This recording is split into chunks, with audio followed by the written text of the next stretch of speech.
The book of Revelation is filled with these incredible, sometimes confusing visions of the future.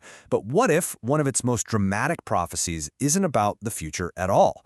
Today, we're going to dig into a really fascinating interpretation that connects a sudden fiery judgment to a single crucial day in the past. Let's dive in.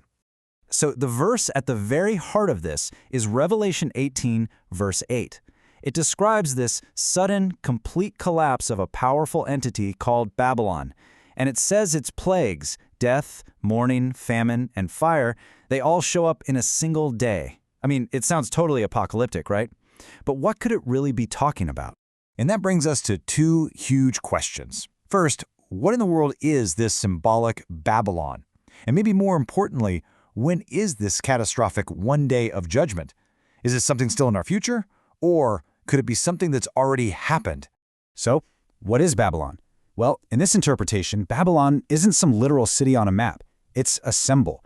It stands for a counterfeit religious system, specifically the religious establishment of Jesus' time that had all the outward signs of being faithful, but on the inside, it had completely rejected its spiritual purpose and the very person it claimed to be waiting for. Now, this is where this interpretation gets really interesting. The answer to when this one day happens isn't hidden in some cryptic future date.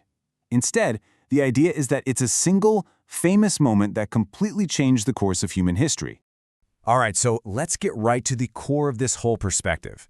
What is the one day when all this judgment supposedly came crashing down? According to this view, the one day is the day of the crucifixion, plain and simple.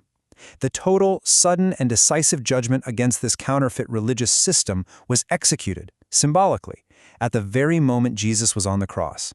That single day wasn't just about bringing redemption, it also passed sentence on the system that rejected him. And you know, this idea of a single-day atonement isn't coming out of nowhere. The prophet Zechariah talks about the iniquity of the land being removed in one day, which sounds a lot like a prophecy pointing to one single, decisive act of judgment and purification. And the New Testament seems to really double down on this. The book of Hebrews describes the offering of Jesus as a once-for-all event. That singular act on that singular day was enough for all time. It accomplished both redemption for believers and judgment on the system that stood against him. Okay, so if the one day is the day of the cross, what about those specific plagues that were mentioned? You know, death, mourning, and famine. Let's see how this interpretation connects each one to what happened at Calvary. So first up is death. Now this isn't seen as a physical death, but a spiritual one.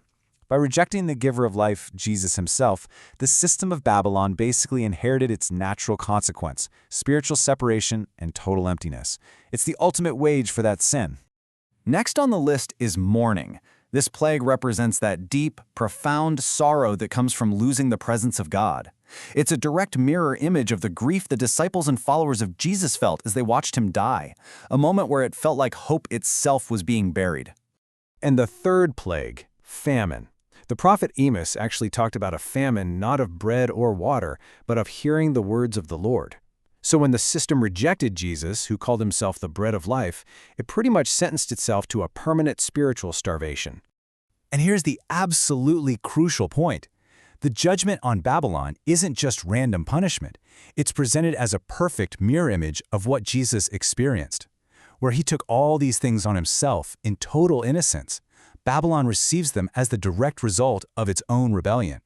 So let's just look at this side by side. For death, you have the Lamb who was slain, and on the other side, Babylon inherits spiritual death.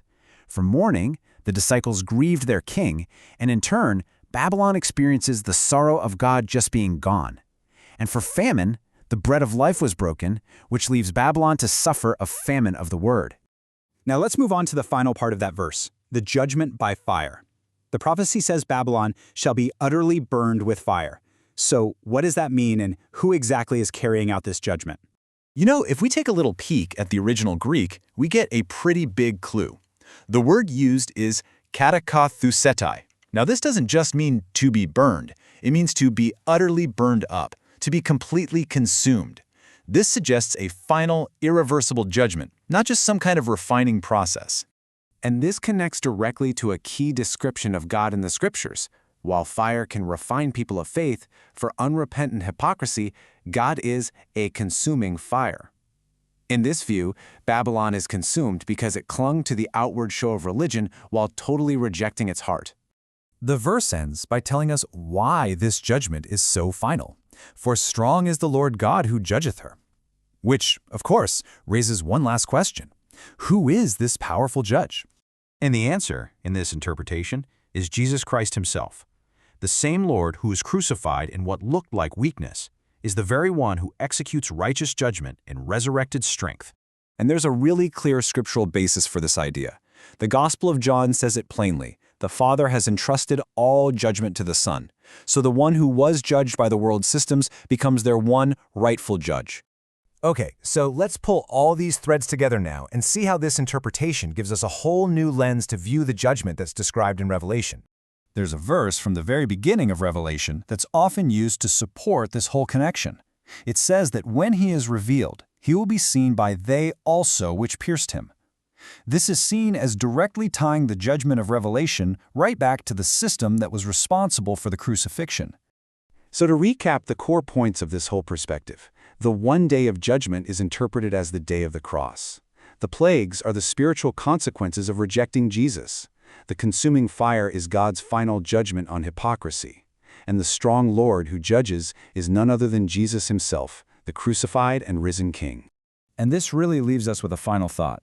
How does reframing this prophecy, and maybe others, through the lens of the cross change our understanding of biblical judgment, justice, and redemption? It's a pretty powerful question to think about. Thanks so much for joining me for this explainer.